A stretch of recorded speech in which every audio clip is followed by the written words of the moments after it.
जो पहला गीत सुना रहा हूँ वो है घरहूँ में घरी छन छूम छाम से। ये जो है हम लोगों के यहाँ एक सामान्य प्रवृत्ति है कि घर में रहते हैं तो जैसे तैसे भी रहते हैं, बाहर निकलते हैं तो कुछ बन ठन कर निकलने की कोशिश करते हैं। तो एक ये अरज निहोरा, इसी से इस किताब का नाम भी लिया गया है एक तरह से। तो उसी को लेकर ये गीत शुरू होता है।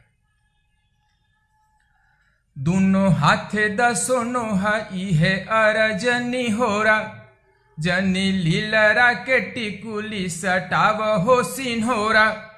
धनी आवते बहरवा से घूम घाम के, रह घर हूँ मैं घरी छन छूम छाम से। दोनों हाथे दसो नोहा इहे अरज निहोरा, जनी लीलरा के टिकुली सटाव हो सिन्होरा।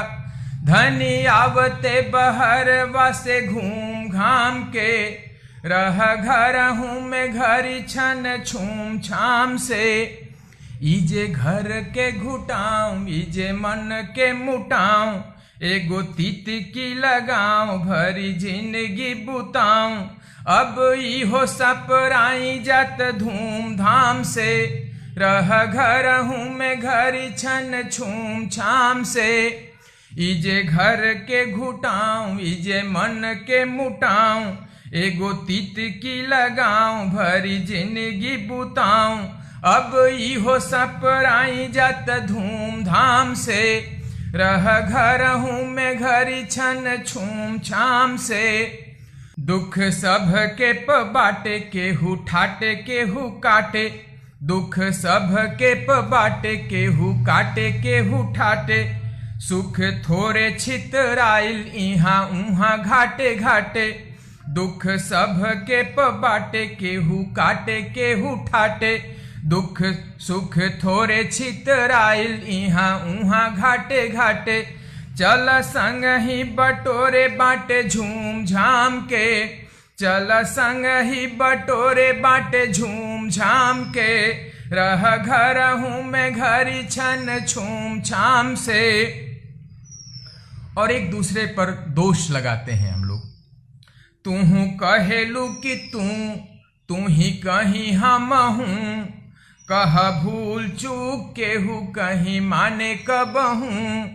तू कहेलू कि तू ही कहीं हम हूँ, कह भूल चूक केहू कहीं माने कबहूँ।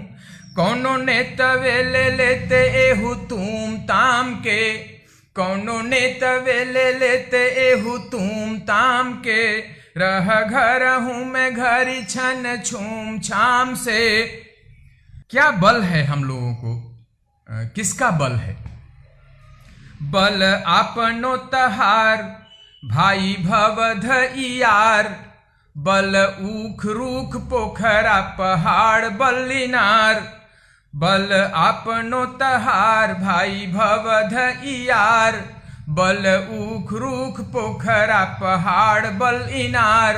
बल बाबा बजरंगी जी के लूम लाम के, बल बाबा बजरंगी जी के लूम लाम के।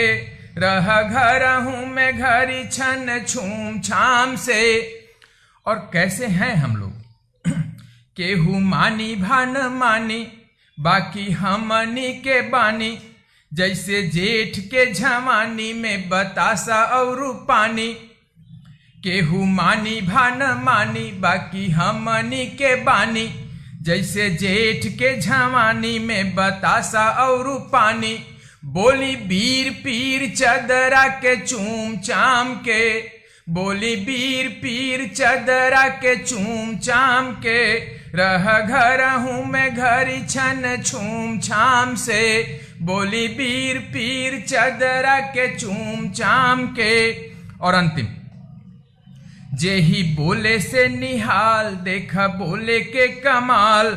बोले नैया के खेवैया हैया हैया हैया हैया। माने तनी को नहार चाहे धार मझधार। अब हमनी के बारी हुक हलुका भाभारी।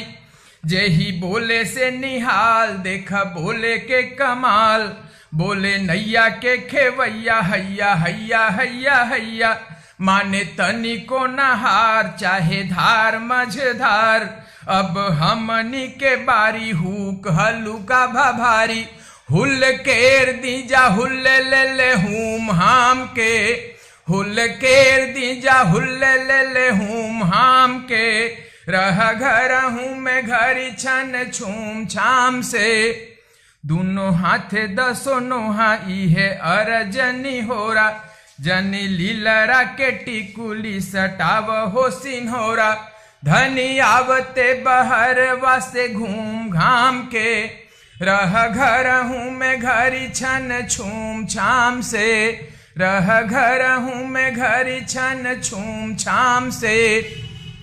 तो एक और इस श्रृंखला का गीत सुनाता हूँ। ये पति की तरफ से था, जो पत्नी की तरफ से था, और अब एक पत्नी की तरफ से है जो पति की तरफ से भी है, ऐसा मानकर आप सुने।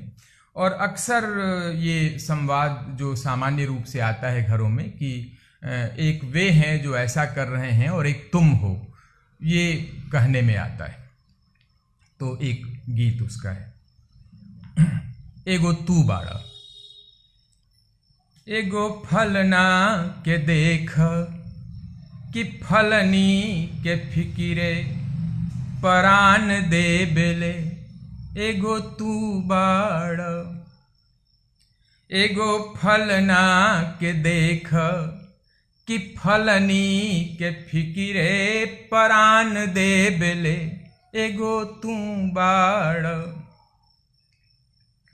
अहो ऊहो त आवेल दिन दिन भखट के, बाकी बबुनिया के माई के रटते, अवते के मड़िया के ओटे, फेफरिया के ओठे, सुनीला सवाद फेर ले, अहो ऊहो त आवेल दिन दिन भखट के, बाकी बबुनिया के माई के रटते, अवते के मड़िया के ओटे, फेफरिया के ओठे, सुनीला सवाद फेरेले, एगो तू बाड़, एगो तू बाड़, मनली की कहला पकाका न कैल, मान की अपने न कबहूँ धधैल, हमरा तरोजे खखन एक होखे, कि कै बेर हमके हमार हेर ले, एगो तू बाड़, मनली की कहला पकाका न कैल, मान की अपने न कबहूँ धधैल, हमरा तरोजे खखन एक होखे, कि कै बेर हमके हमार हेर ले, एगो तू बाड़, एगो तू बाड़। अंतिम बंद।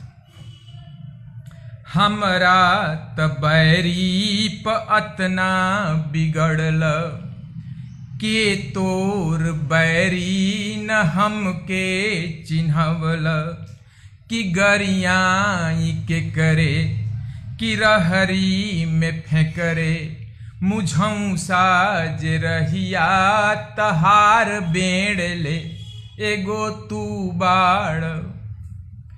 हमरा त बैरी प अतना बिगड़ल, के तोर बैरी न हमके चिन्हवल, कि गरियाई के करे, कि रहरी में फेंकरे, नितनिया जे रहिया तहार बेड़ ले, मुझौं साज रहिया तहार बेड़ ले, एगो तू बाड़। तो ये दो कविताएं थी।